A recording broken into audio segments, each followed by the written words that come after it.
Hi there, I'm Robin Miller, and welcome to Homemade at Hawthorn. Smart and simple recipe ideas to help you stay you, even on the road. One great and affordable way to turn your meals from ordinary into extraordinary is to go global. And by global, I mean look around the world for sauces that can turn an ordinary dish into something truly special.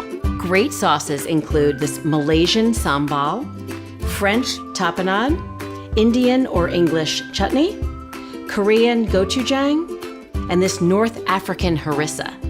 All you need to do is simply season a piece of protein, like this pork, with salt and black pepper. Give it a quick sear in a hot pan.